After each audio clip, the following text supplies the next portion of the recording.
بسم اللہ الرحمن الرحیم۔ السلام علیکم۔ آج کی ویڈیو میں ہمارے پاس 3 نیوز ہیں، وہ تینوں نیوز آپ کے سوالوں کے جواب کے حوالے سے ہیں۔ پہلا آپ کا پوائنٹ یہ تھا کہ سکیٹنگ فورس کیا ہے اور پاکستان میں کیا یہ آ چکی ہے، اور دوسری خبر یہ تھی کہ ادب کے میلے میں بے ادبی ہوئی ہمارے ساتھ، تو اس اب ادب کے میلے کا نیا چیف گیسٹ کون ہوگا اور کیا ثابت ہوا اس سے ہماری باتوں سے۔ اور تیسرا سوال آپ کا FATF کے حوالے سے ہے کہ پاکستان FATF میں کیا گرین لسٹ میں رہے گا یا وائٹ لسٹ میں آئے گا یا بلیک لسٹ میں جائے گا۔ ضرور بات کریں گے اس کے اوپر۔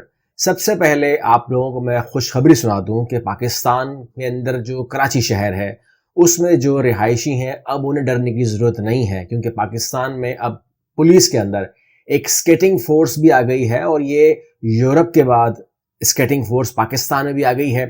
کراچی میں اس کا تجربہ کیا جا رہا ہے، اور پاکستان میں کراچی میں ابھی جو آپ کو نظر آئے گی، یہ نظر آئے گی جو PSL کا ایونٹ ہو رہا ہے کرکٹ کا، پاکستان کرکٹ کا، تو بہت بڑا ایونٹ ہے، وہاں باہر آپ کو یہ سکیٹنگ فورس نظر آ جائے گی، جن کا ایک ہی ٹارگٹ ہوگا کہ جو اسٹریٹ کرائم ہوتے ہیں انہیں کنٹرول کیا جا سکے، تو ان کی جو سپیڈ ہے وہ ایز کمپیئر ٹو جو اسٹریٹ کرمنلز ہوتے ہیں ان سے زیادہ ہوگی، اور ان کو زیادہ ایڈوانٹیج ہوگا، یہ ہائیلی ٹرینڈ ہوں گے اور کوشش کریں گے کہ یہ اپنی عوام کو فائدہ پہنچا سکیں۔ دوسری خبر ہماری ادب کے میلے سے ہے، اور ادب کے میلے میں ہمیشہ ہی بے ادبی ہوئی ہے۔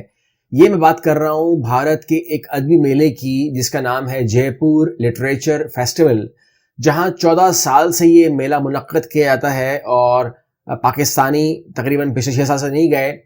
اگر آپ پاکستانی ہیں یا آپ کو وہ پاکستانی سمجھتے ہیں، ان دونوں صورتوں میں آپ کو اس میلے میں مدعو نہیں کیا جائے گا۔ لیکن وہیں پر بھارت نے ملالہ یوسفزئی کو یہاں کا چیف گیسٹ جو ہے وہ بنا کے بلایا ہے۔ کہنے کا مطلب یہ ہے کہ اس بات سے ہماری بات کی تصدیق ہو گئی کہ نہ تو وہ اس کو پاکستانی سمجھتی ہے اور نہ ہی وہ اس کو پاکستانی مانتی ہے۔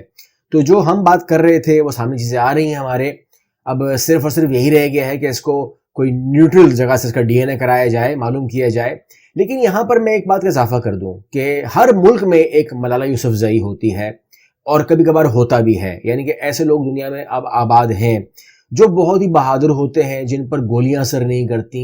پاکستان سے نکلی تھی ملالہ یوسفزئی، اور ایک بھارت کے اندر بھی آپ نے دیکھا جو کیپٹن ملالہ زئی ہیں ان کو بھی گولی اثر نہیں کرتی۔ تصویر آپ دیکھ رہے ہوں گے ان کی، کافی مشہور شخصیت ہے یہ بھی۔ FATF کے حوالے سے ایک بار پھر اجلاس جاری ہے، 3 روزہ اجلاس آج سے شروع ہوا ہے۔ فکر یہ ہے لوگوں کو کہ کیا ہوگا، سب کی فکر ہے، سب کو فکر ہے، ملک ہمارا ہے، لیکن فکر پوری دنیا کو ہے کہ پاکستان بلیک لسٹ ہو جائے گا، پاکستان گرے لسٹ میں رہے گا، یا پاکستان وائٹ لسٹ میں آ جائے گا۔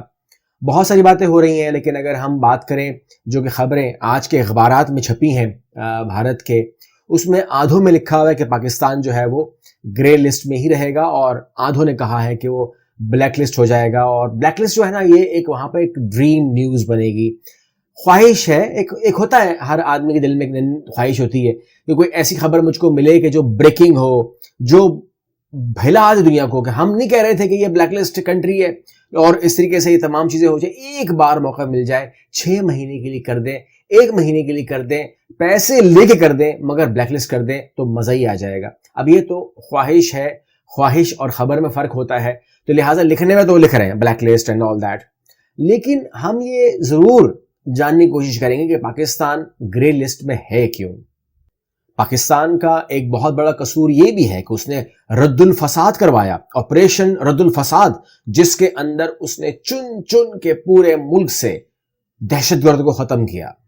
پاکستان کا ایک بہت بڑا قصور یہ بھی تو ہے کہ جب اس نے بھارت سے درخواست کی کہ جو دہشت گردی آپ لوگ اور جو سپورٹ کر رہے ہیں بلوچستان میں، آپ سیپریشن کے نام پر جن لوگوں کو اسلحہ پہنچا رہے ہیں، پیسہ پہنچا رہے ہیں، ٹیررزم کر رہے ہیں، اس کو روک دیں، اور نہ رکنے پر پاکستان نے باقاعدہ ہی درخواست امریکہ کو کی ہے کہ بھارت کو بولے کہ پلیز اپنا ہاتھ یہاں سے روکے، تاکہ اب اس کے ملک میں امن ہو، ہمارے ملک میں دہشت گردی ختم ہو۔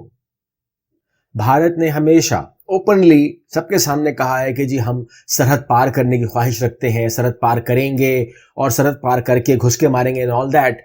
یہ تمام باتیں تو امن کی ہیں۔ پاکستان اگر اپنا ڈیفنس کرنا چاہتا ہے تو یہ دہشت گردی تو ہے، اور سب سے بڑی دہشت گردی پاکستان کی یہ ہے کہ یہ مظلوم ممالک کے لیے آواز اٹھاتا ہے، مظلوم لوگوں کے لیے بولتا ہے۔ اس سے بڑی دہشت گردی اور کیا ہوگی؟ ہم گرے لسٹ میں ہیں اور میرے حساب سے ہم گرے لسٹ سے نکلنے نہیں جا رہے۔ ہم لوگ جولائی تک تو گرے لسٹ میں کنفرم ہے۔ یہ 3 دن یہ اجلاس کریں گے، میرا جو پوائنٹ آف ویو ہے وہ آپ اپنے پاس رکھ لیجئے گا، 3 دن کے بعد چیک کر لیجئے، آپ کو رزلٹ مل جائے گا۔ پاکستان بات نہیں مانتا، پاکستان جھکنے سے انکاری ہے۔ اور پھر آپ دیکھیے کہ وائٹ لسٹ میں کون ہے۔ یہ دنیا جانتی ہے کہ اصل دہشت گرد ممالک کون کون سے ہیں۔ یہ دنیا اچھے طریقے سے جانتی ہے کہ دہشت گردی کہاں ہو رہی ہے، ظلم کہاں ہو رہا ہے، تکلیف کہاں دی جا رہی ہے، سب کو معلوم ہے، لیکن وہ وائٹ لسٹ میں ہے۔ وہ خود بھی حیران ہے کہ ہم وائٹ لسٹ میں کیوں ہیں، مگر وہ ہیں۔ تو اگر وہ وائٹ لسٹ میں ہیں تو پھر گرے لسٹ میں رہنے پر ہم کو بھی فخر ہونا چاہیے۔ پاکستان ایک دن میں وائٹ لسٹ میں آ سکتا ہے۔ پاکستان نے کرنا کیا ہے دنیا کو پتا ہے۔ وہ کہتے ہیں کہ آپ ہماری بات یوں نہ یوں مان لیں، یوں نہ یوں مان لیں، اور پھر وہ بڑے عجیب عجیب ملکوں کو انہوں نے، جن کے اندر دہشت گردی آج حکومت ہی نہیں ہے، جہاں پر یعنی کہ بنانا ریپبلک ہے، وہاں پر بھی انہوں نے ان کو وائٹ لسٹ کر دیا، بیکاز انہوں نے وہ بات مان لی جو ان سے بروکر ڈیل کے ذریعے کروائی جا رہی ہے۔ تو میں امید کرتا ہوں کہ آپ میری بات تمام چیزیں سمجھ گئے ہیں۔ تو پاکستان کسی بھی لسٹ میں ہو، پاکستان پاکستان ہے، اور یہ تکلیف اگر کسی کو ہوتی ہے تو ہوتی رہے۔ ہم اپنے آپ کو اپنی طریقے سے لے کے چلیں گے انشاءاللہ۔ اللہ حافظ۔